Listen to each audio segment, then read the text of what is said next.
안녕하세요. 하성란입니다. 오늘은 작가의 말을 읽으면서 책을 삼킨 TV 시작하려고 합니다. 생각하면 길지도 짧지도 않은 세월. 누구에게나 그러하듯이 나 역시 깊은 강처럼 흘러왔다. 때로는 분노하면서 때로는 용서하면서. 하지만 소설로서 다다를 수 있는 경계는 아직도 멀고 아득하기만 하다. 오랜 겨울 가문 끝 지금 창밖을 보니 오래간만에 슬슬 눈발이 비치고 있다. 이 시대를 살아가는 모든 이들에게 안부를 전한다. 한바탕 통곡이라도 하고 싶다. 오늘의 작가 김영현 선생님을 화면으로 먼저 만나보시겠습니다.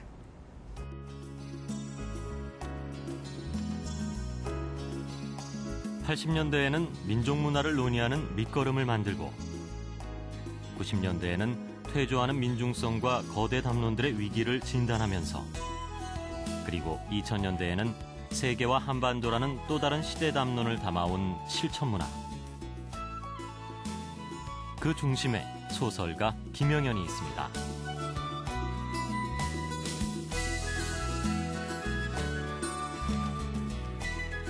네, 안녕하세요.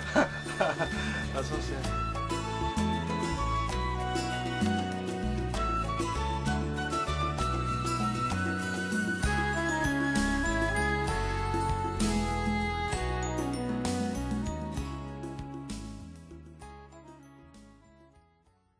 출판사가 걸어온 숱한 고난과 탄압의 역사는 작가 김영현의 역사이기도 합니다.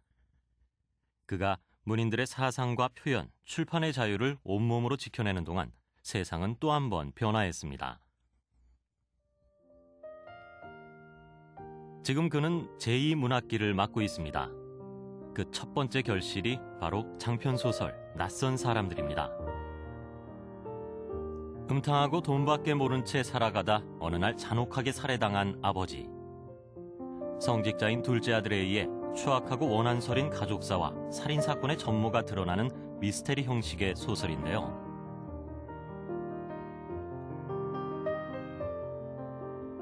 작가 김영현은 이 소설을 통해 인간의 본성과 악령과 신성, 그 분리할 수 없는 양면성으로 고뇌에 찬 인간을 탐구하고 있습니다.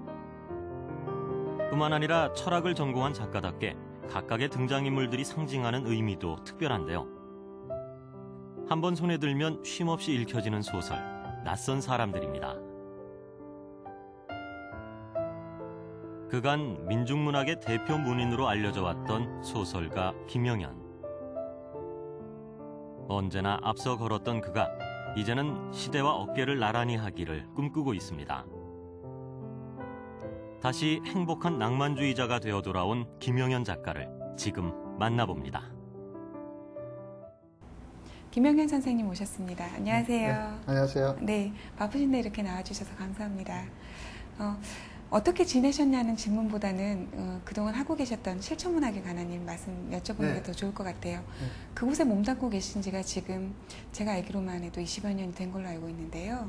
네. 지금 대표 맡은 게 한 12, 13년, 또 그 전에 주간까지 뭐 합하면 벌써 한 20년 세월이 흐른 것 같아요. 네. 긴 세월입니다. 그동안 발표하신 작품 중에서 어떤 작품으로 선생님을 뵐까 고심을 많이 했는데요. 2007년 초에 나온 낯선 사람들이라는 장편 소설로 이제 말씀을 나눠보기로 했습니다. 이 작품은 작가의 고민도 실려 있지만 인간성에 대한 근원적인 탐구가 들어있는 작품이어서 굉장히 흥미롭게 읽혔습니다. 어떤 계기로 쓰시게 되었는지요? 네. 제가 원래 전공을 철학을 했고 또 제가 철학도라는 것을 잊어본 적이 없습니다. 제가 문학을 하면서도 소설 속에서 철학적인 주제나 이런 것을 어떻게든지 담아내보고 싶었고 또 그것이 항상 저한테는 오랜 주제로 내면 깊이 있었죠. 지금 낯선 사람은 어떻게 보자면 철학을 넘어서 어떤 종교적인 주제가 되어 있는데 이젠 인간의 근원적인 문제들, 인간의 심성에 들어져 있는 그림자 이런 것을 한번 추적해보고 싶었어요. 네. 선생님 하면 리얼리즘과 민중문학의 대표적인 문의로 알려져 있습니다. 그만큼 시대를 잇는 지표로서의 소설을 써오셨다고 해도 과언이 아닌데요. 그런 의미에서 이 낯선 사람들은 선생님이 어떻게 보면 제2의 창작기의 시작을 알리는 소설이라는 느낌도 듭니다. 어떠신지요? 네, 네. 제가 이제 그 초기 작들을 보면 대체로 이제 거친 시대의 거친 모습들이 많이 나오죠. 벌레라든가 물고문 해우, 깊은 강 멀리 한다 보면 우리 시대가 부딪혀 왔던 불꽃처럼 그거 지나왔던 시절에 대한 이야기들을 주로 이제 문학적으로 이렇게 그렸었는데 이제 시대가 많이 변하고 또 사실 그때의 천착했던 어떤 주제보다도 어떻게 보자면 인간적인 고민은 더 깊어지고 사회적인 어떤 그런 형태보다 더 내면의 어떤 외로움이 더 짙어졌다고 할까. 그런 부분에서는 문학의 성격이 좀 변했다. 혹은 어떤 작가로서 어떤 추구하는 길이 조금 이렇게 남들이 안 가본 길로 좀 들어선 것 같은 그런 느낌이 들어요. 네. 제목이 낯선 사람들입니다. 시대도 변했고 사람들도 당연히 바뀌게 마련인데요. 그런 의미에서 낯선 사람들일까요? 그 제목의 의미가 좀 색다르게 다가오는데요. 네. 네. 낯선 사람들 속에는 낯선 사람들이 없는데 왜 낯선 사람이야? 이런 말씀을 합니다. 근데 제가 이제 그 대학 다녔을 때 가장 영향을 많이 받았던 철학적 경향들이 이제 옛날에는 실존주의가 많은 영향을 받았고요. 그 실존주의 작가 중에 뭐 잘 아시겠지만 그 까뮤 그 에트랑제 이방인이라고 번역이 되어 있죠. 근데 우리 존재 속에는 항상 그 낯선 존재가 또 하나 들어이어져 있는 것 같아요. 우리 일상 속에서 부딪히는 인간이 아니라 자기 내면에 깊이 들여다보면 전혀 다른 어떤 낯선 존재들. 이 존재들은 결국은 서로 소통이 안 되고 자기의 괴로움과 자기 고통을 내면으로 가지고 있게 되거든요. 그래서 이 소설에 등장하는 많은 사람들이 그런 어떤 존재로서 자기 고민을 깊이 이제 안고 살아가고 갈등을 겪게 되는데, 그래서 조금 제목도 낯섭니다만은 낯선 사람들이라고 그렇게 이름을 붙여봤어요. 90년대 초에 이른바 김영한 논쟁이 있었습니다. 네. 예,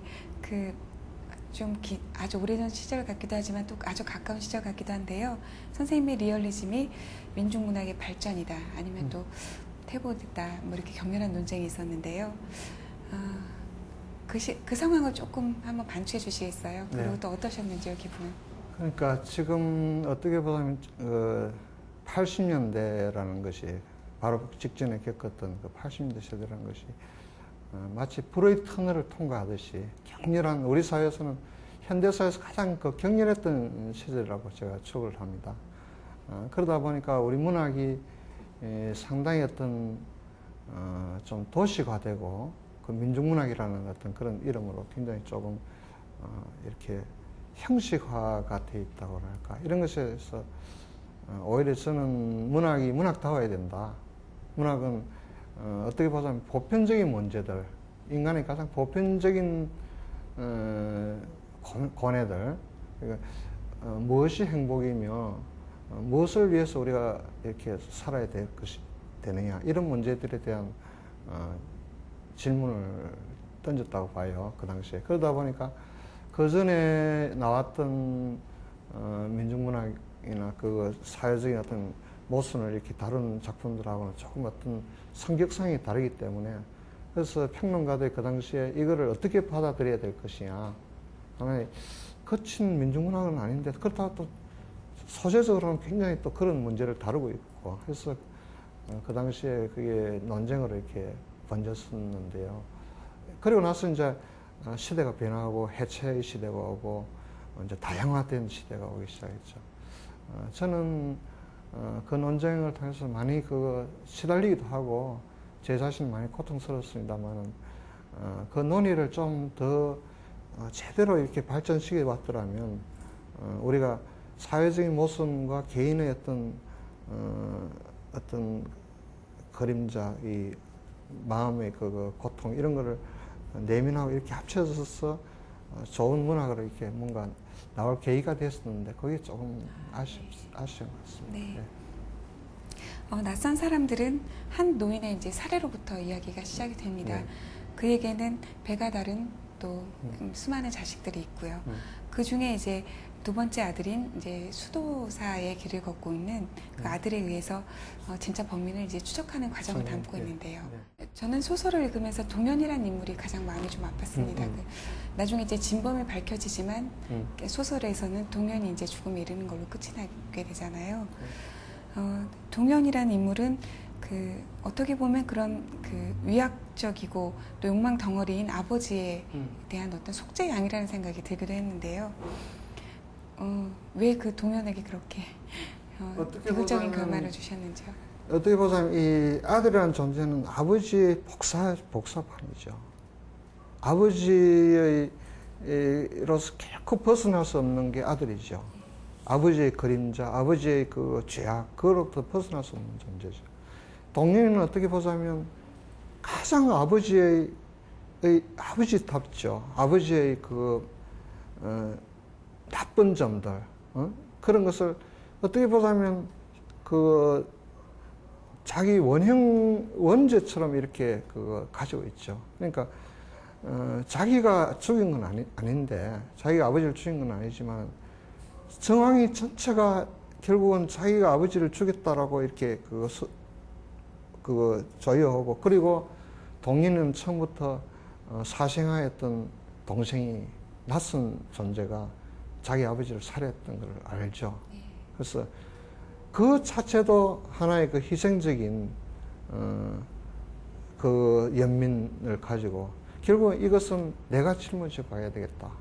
하나의 그 속죄적인 어떤 그런 세상의 어둠을 자기가 이렇게 지고 가는 으로서 어떻게 보자면 동현이야말로 이 소설 속에서 가장 종교적인 사람이라고 볼 수 있어요. 이런 지금 종교적인 사람들이 굉장히 많이 등장하는데 굉장히 다른 역설적인 의미에서 동현이야말로 굉장히 종교적인 그 선교의 길을 가고 있는 거죠. 자기 죄까지 포함해가지고. 또 인물 중에서 가장 또 특이한 캐릭터는 외삼촌 황규관입니다. 네. 예, 어쩌면 이 모든 실마리를 풀 수 있는 그런 주제를 이 인물이 가지고 있다는 생각이 드는데요. 그러니까 모든 인간에 대해서 약간의 증오심을 가지고 있지만 잘못 진화한 인간이 처음의 지점에서 다시 출발할 수 있는 그런 설계도를 만들고 싶어 하잖아요. 이런 황규관이라는 인물 속에 선생님의 어떤 바람 같은 것이 들어있다는 생각이 들었는데요. 네, 아주 잘 지적해 주시는데요. 황규관이라는 이 외삼촌은 이제 동현이 그 아버지가 이제 재혼을 하면서 이제 떠맡기다시피 그 한 외삼촌이죠. 근데 이 외삼촌이라는 존재가 굉장히 복잡하고 어떻게 보자면 교활하고 또 한편은 이 나중에 정신병원에서 자살해 죽는데 자기 분열을 일으키죠. 근데 사실 어떻게 보자면 제가 이 소설가로서 이제 장기를 말하자면 이런 어떤 철학적인 아주 그 깊은 데를 제가 이렇게 건드려 보는 것이 제가 하나의 하나의 욕망이라 볼 수 있는데 제 특기라 볼 수가 있을 텐데 황규관이라는 존재가 가장 매력적인 사람이에요. 어떻게 보자면. 말씀하셨듯이 작품 곳곳에서 종교의 어떤 구원과 속죄 의식 이런 것들을 느낄 수가 있는데요. 성현이라는 인물을 통해서 성현은 이제 평범한 진로를 선택을 해서 걷고 있다가 다시 이제 신학대학에 들어가서 늦깎이 신학대학원생이잖아요. 대학생이죠. 그런데 성현은 그 길에서도 구원을 찾지 못하고 다시 이제 자신이 택했던 길로 돌아가지 않습니다. 그러면 책을 읽다가 느낀 질문은 그러면 종교적 구원 이런 것들이 우리에게는 해당되지 않는 것일지도 모른다는 생각이 들기도 했어요. 네, 이제 방법적인 문제인데 네. 사실 이 소설은 크게는 또 하나의 축이 뭐냐 하면 사랑입니다. 네. 그게 이종사촌이었던 안나와의 사랑. 제가 이게 이제 어떻게 보자면 숨은 그림처럼 가장 심의를 기울였던 부분인데, 원래 소설 제목도 안나라 불칠라 그랬죠. 그 이종 사촌 간에 그 이루어질 수 없었던 사랑이 이 소설 깊은 곳에서 이제 성윤이가 수도원에 갈 수밖에 없었던 것도 결국은 이제 그런 안나 때문에, 안나에 대한 사랑이 이루어질 수 없으니까 그 앙드레지드의 그 좁은 문처럼 그 이제 신학의 길로 이렇게 접어드는데, 결국은 이제 이 사건을 겪으면서 많은 눈물과 그의 원한과 이런 것들을 이제 겪어 나가고, 끝에 와서는 누구한테 돌아가야 될 것이냐. 그 가장 보잘것없이 당하고, 아버지한테 당하고, 형한테 당하고, 이젠 아주 어떻게 보자면 살인자의 엄마가 돼 있는, 살인자의 엄마가 돼 있는 그 연옥이 누나. 가장 누군가 이제 위로할 사람이 없는 그 누나한테로 돌아간다는 거거든요. 그러면서 구원이라는 것은 결국 이 세상의 가장 낮은 곳에서 결국 다시 이제 안나와도의 만남도 제가 이제 어렴풋하게 암시를 했는데, 결국은 수도원에서 이렇게 종교적인 어떤 그런 추구도 중요해요. 그걸 추구하는 사람이 바로 그 외삼촌으로 나오는 선악이 짝이 없는 그 요한 신부로 이제 그게 나오죠. 요한 신부의 가장 종교적인 선한 덩어리인데, 이제 그보다도 더 이 세상 바깥으로 내려오게 되겠다. 이렇게 지금 그런데, 그렇다 해서 그게 이제 소설 결론은 아닙니다. 잠시 준비한 화면을 보신 뒤에 김영현 선생님과 대화를 이어가도록 하겠습니다.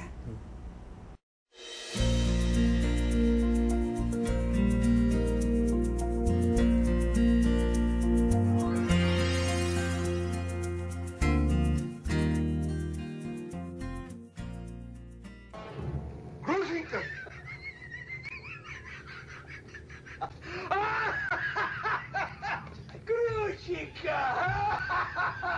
와.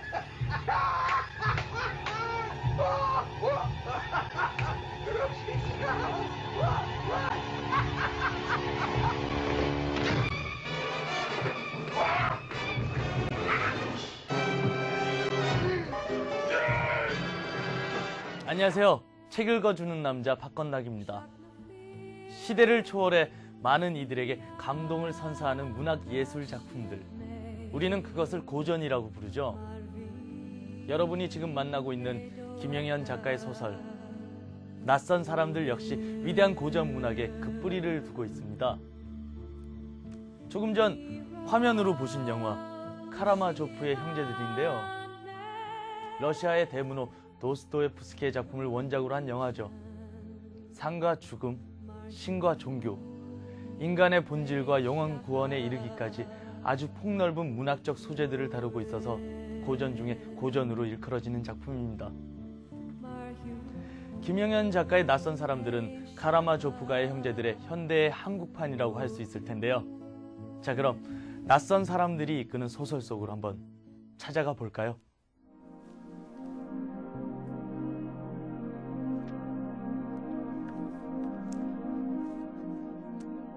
전직 마을금고 이사장 최문술이 살해된 사건은 1년 내내 별일 없이 조용하던 이곳 소읍에서는 매우 충격적인 일이었다.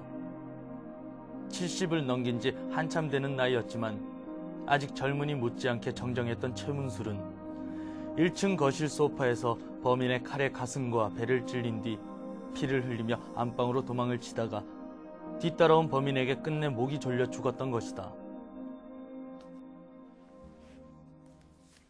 소설은 최문술의 살인사건으로부터 시작합니다. 범인은 최문술의 큰아들 동현으로 밝혀졌는데요. 그를 존속 살해범으로 만들기에는 모든 정황이 충분했습니다. 단 한 사람, 성직자인 둘째 아들 성현만이 진범에 대한 의심을 품게 되죠. 아버지에 대한 불만과 원망이 가득하긴 했지만 아버지를 죽일 만큼 형이 패륜적인 인물이 아니었기 때문입니다. 하지만 정말 이상한 건요, 형이 모든 범행을 순순히 자백을 했다는 사실인데요. 정말 형 동현이 아버지를 죽였을까요?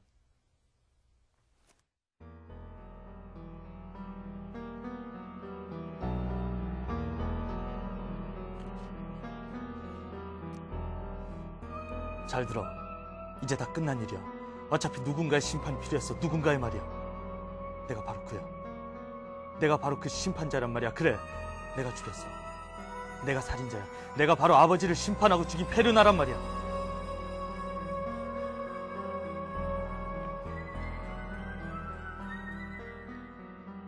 형의 말에 성현은 신음하듯 소리를 칩니다.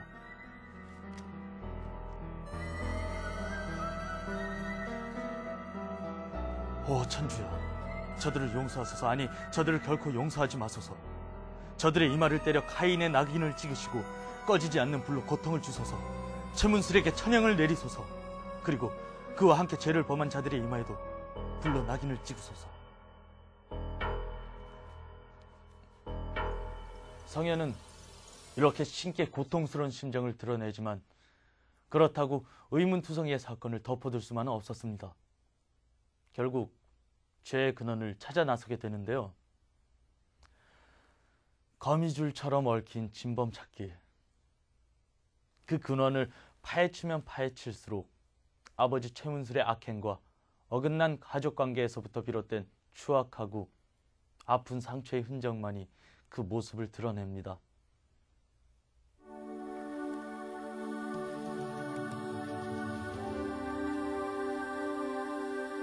잃어버렸던 기억을 찾는 것은 어쩌면 누구에게나 괴로운 일인지도 모른다.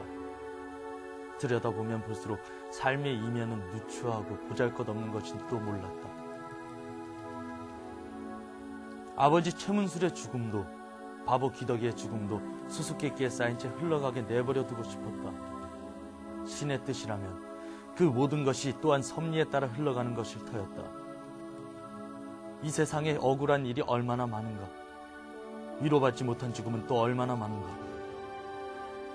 그 억울함과 불가해함 너머는 처음부터 예정된 인간의 접근이 금지된 신의 영역인지도 몰랐다.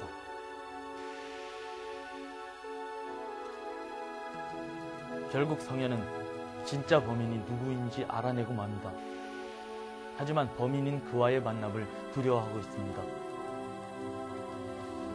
죄의 근원을 낳은 아버지 최문술, 그에게 처절하게 외면당한 채 증오만을 안고 살아온 아들과 그를 대신해 죽기를 결심한 또 한 명의 아들. 그들에게 필요한 건 과연 무엇이었을까요? 소설 속에서 성현은 이렇게 말을 합니다. 사랑이야말로 신이 인간에게 내린 마지막이자 최고의 선물일지 모른다고.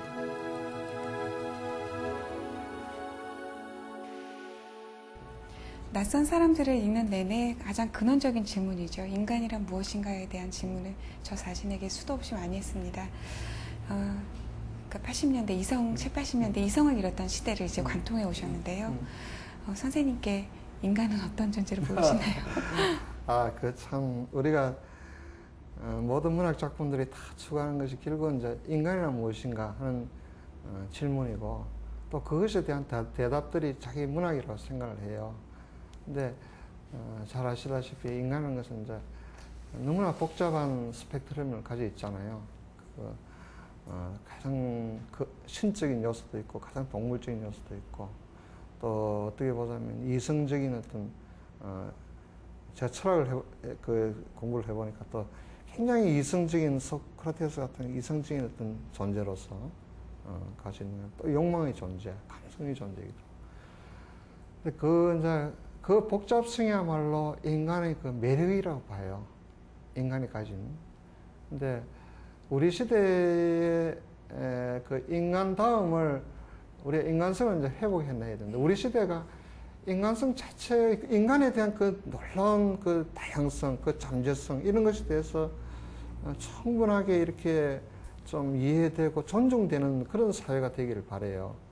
우리가 너무 서로 간에 이렇게 인간성 자체에 대한 어떤 존중 이런 것들이 좀 많이 없다 보니까 인간의 그 다양성에 대한 추구 그리고 그에 대한 어떤 그 표현들 이런 것들이 좀 부족하지 않나 이런 생각이 듭니다. 네.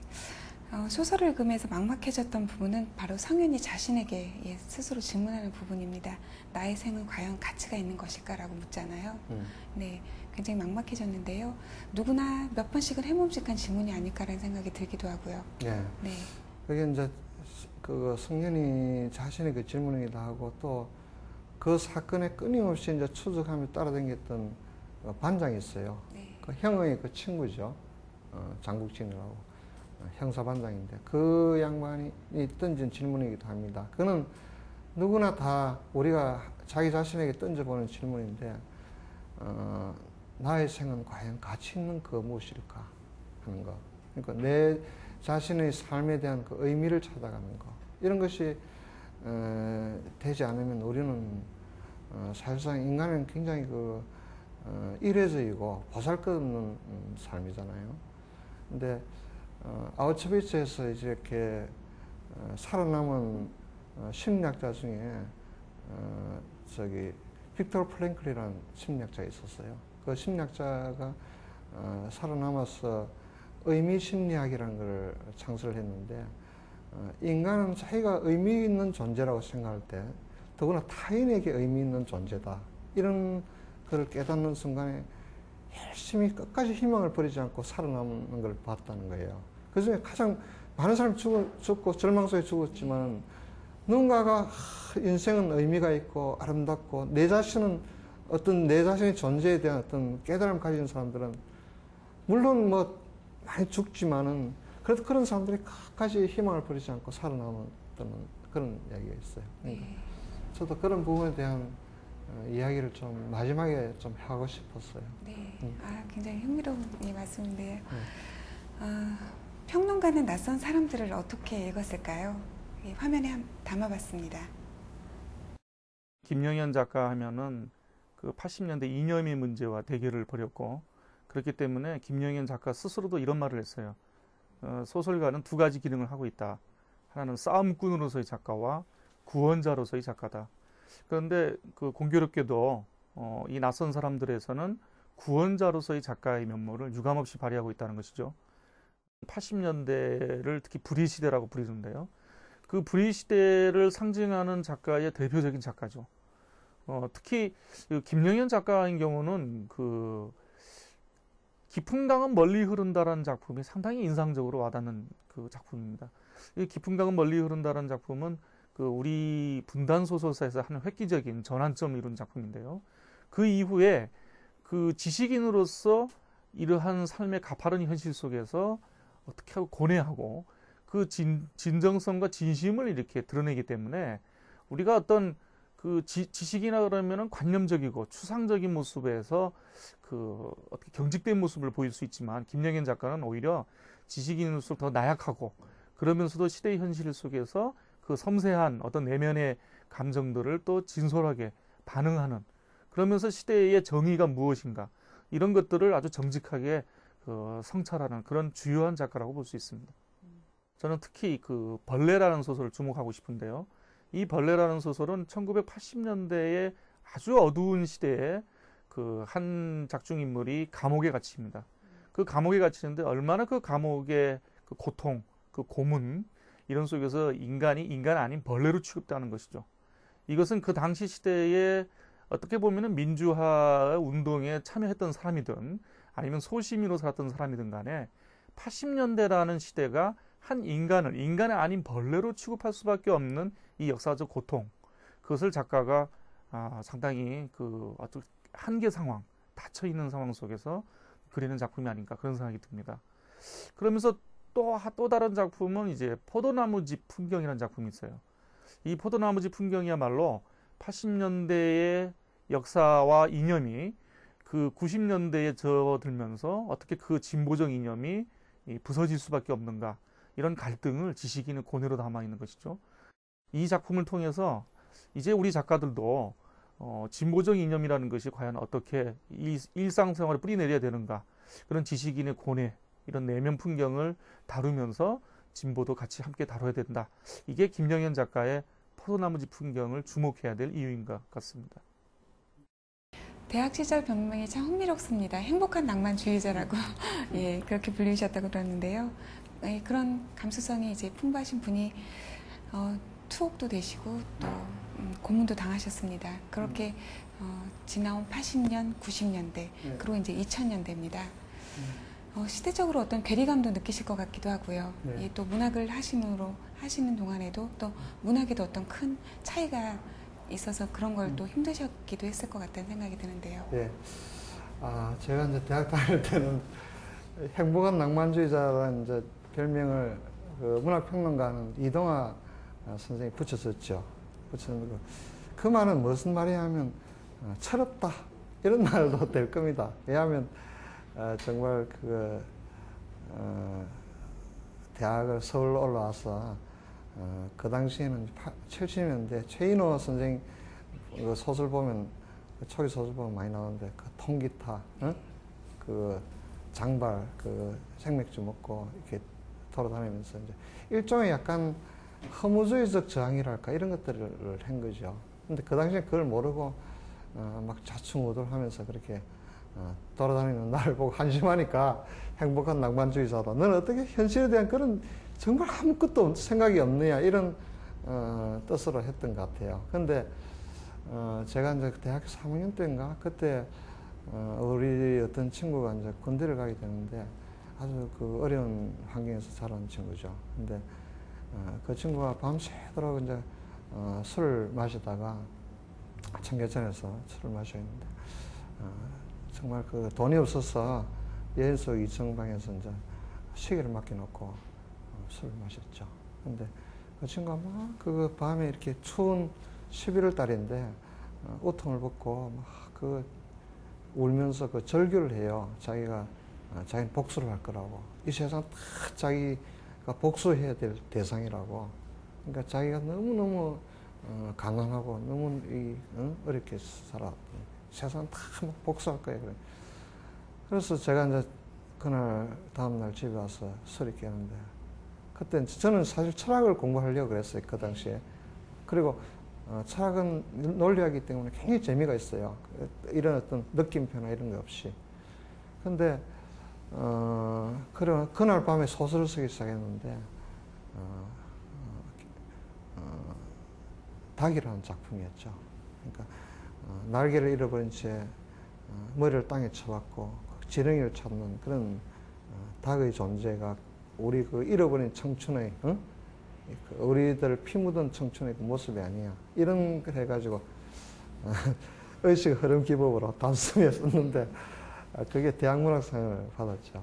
그러다 보니까 이제 갑자기 대학사에서 좀 약간 유명해지니까 편집부로 이렇게 들어가게 됐죠. 그래서 들어갔더니 그때부터 의식화가 된 거예요. 말하자면 거기 들어갔더니 그게 이제 문학을 무슨 책을 내는 게 아니고 상당히 그 운동권 애들이 모여가지고 이렇게 무슨 후진국 정제론이 페타고진이 뭐 이런 걸 읽고 있어요.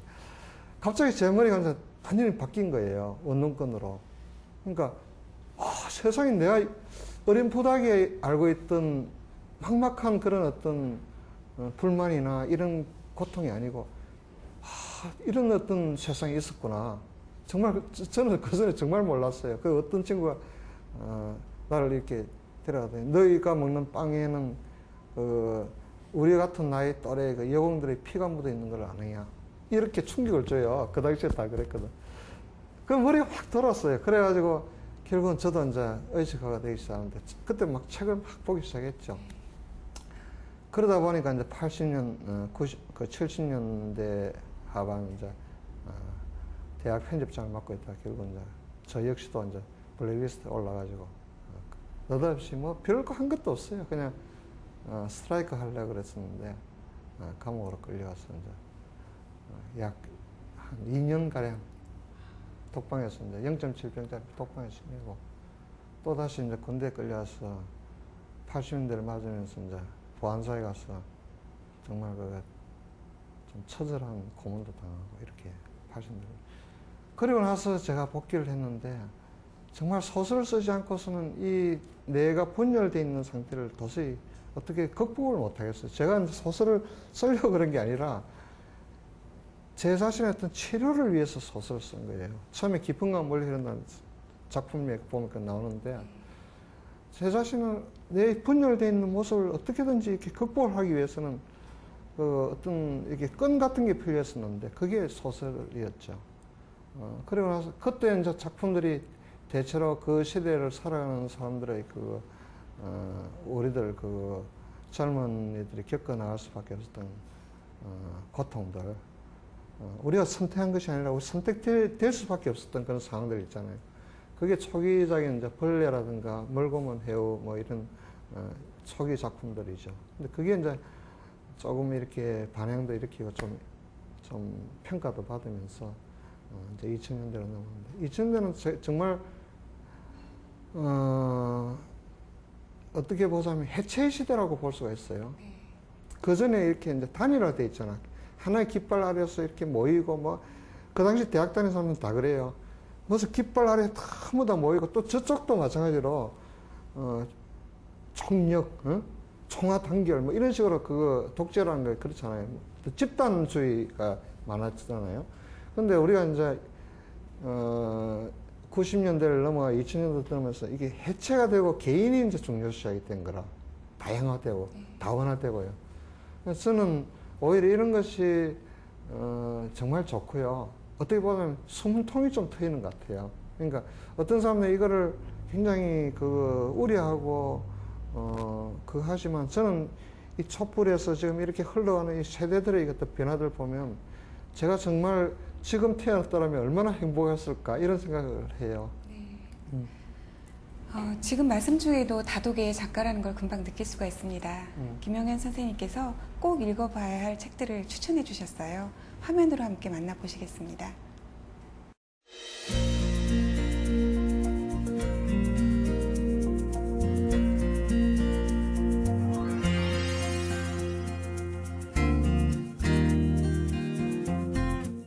김영현 작가의 추천 도서를 소개합니다. 프랑스의 석각 사르트르는 21세기의 가장 완전한 인간으로 체게바라를 꼽았다고 하죠. 실천하는 혁명가 체게바라. 김영현 작가는 그의 불꽃 같은 삶이 녹아있는 이 책을 추천합니다. 체게바라 평전입니다. 두 번째 추천 도서는 현기영 작가의 자전적 성장 소설인 지상의 숟가락 하나입니다.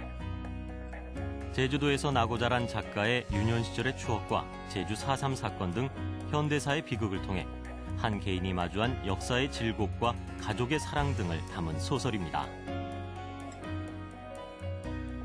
어린 왕자의 작가 생텍쥐베리가 조난당하면서 느꼈던 자신의 체험을 소설에 담았습니다. 인간의 대지가 그것인데요. 고독한 인간과 인간 세상, 대자연과의 관계를 심도 있게 탐색하는 작가의 시선과 그의 정신 세계가 문장 속에 그대로 녹아 있습니다.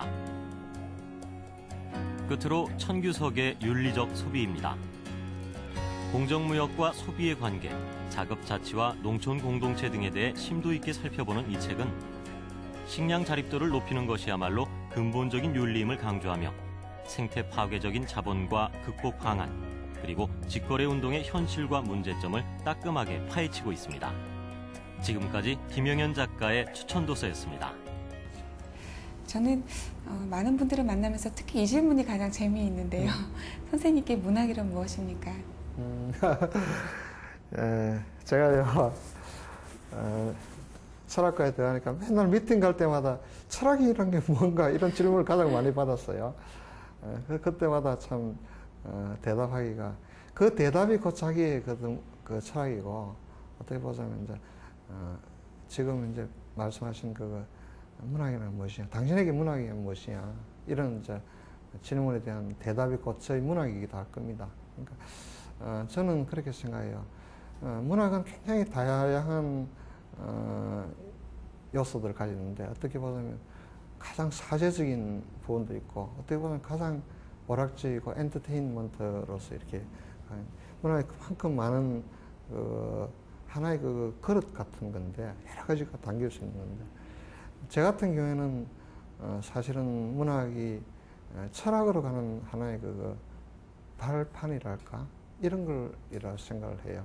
그러니까 제가 이제 궁극적으로 그 질문하고 싶은 거 저는 어떻게 보자면 한 작가로서뿐만 한 개인적으로도 어떤 그 자기 구원이라든가 어떤 자기 해방이라든가 이런 어떤 주제로부터 결코 벗어날 수가 없거든요. 그래서 문학도 그를 위해서 이렇게 그 가는 길인데 그 도구 중에서 가장 좋은 형식이 저는 문학이라고 생각을 합니다. 왜냐하면 문학은 형식에 이 고정된 것이 아니고 자기가 담고자 하는 것이 있으면 그걸 얼마든지 담아낼 수 있기 때문에 독백도 할 수 있고 또 어떻게 보면 굉장히 그 기록적인 내용도 담을 수 있고 또 어떻게 보면 가장 그거 감각적인 그런 것도 담아낼 수 있기 때문에 그래서 저는 문학이 그런 어떤 인간의 그 다양성을 담아낼 수 있는 어떤 그런 하나의 그 그릇이 아닌가 이런 생각을 합니다. 또 다른 장편을 구상 중인 걸로 말씀을 들었는데요. 예, 어떤 소설을 쓰고 계신지요? 지금 그건 비밀인데 작가가 이렇게 완성될 때까지는 사실은 잘 그거 알 수가 없는 건데요. 제가 사실은 작품을 하나만 쓰지는 않습니다. 쓰면 여러 가지를 한꺼번에 같이 써. 왜냐하면 이거 쓰고 있으면 이 생각이 나서 이거 쓰고 이렇게 굉장히 여러 가지를 같이 쓰거든요. 지금 하나는 이제 전후 세대. 그러니까 우리 바로 앞에 작가들이 대충 그 선배 작가들이 이제 전쟁의 그 경험들, 전쟁의 상처들을 많이 다루고 있는데 우리는 이제 전후 세대들이 이렇게 성장해 나오면서 작가는 자기 세대의 정언자라고 봐요. 자기 세대들의 살아온 이야기를 기록하는 사람이거든요.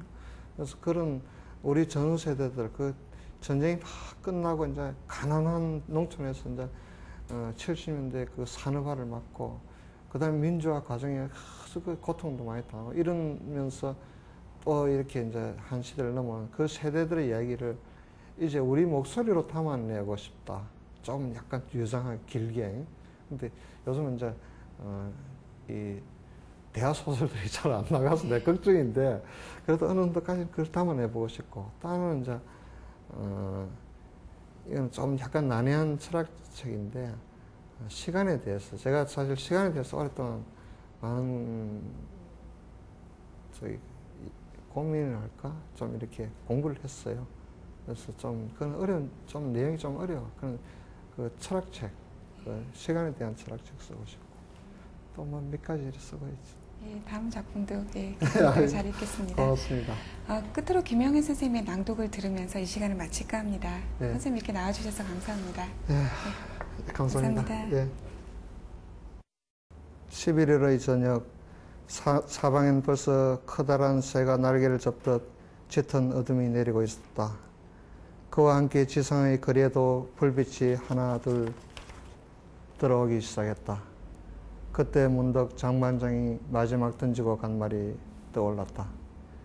나의 생은 과연 의미 있는 그 무엇일까? 얼마나 아픈 말인가? 걸어가는 동안 성녀는 마치 주문처럼 그 말을 내내 중얼거리고 있었다. 언젠가 요한 신부가 했던 말이 떠올랐다. 사랑이 없으면 우리는 아무것도 아니라네. 그래, 어느 누구의 생이 가치가 있는지 없는지는 그 평범한 말 속에 대답이 있을지 모른다. 사랑할 그 무언가가 있는 한, 그리고 그리워할 그 무언가가 있는 한 우리의 삶은 지속될 것이다. 사랑이야말로 신이 인간에게 내린 마지막이자 최상의 선물인지도 모른다. 동년행이 죽음을 택하지 않을 수 없었던 것도 어쩌면 이 지상에서 끝내 그것을 얻지 못했기 때문일 것이다.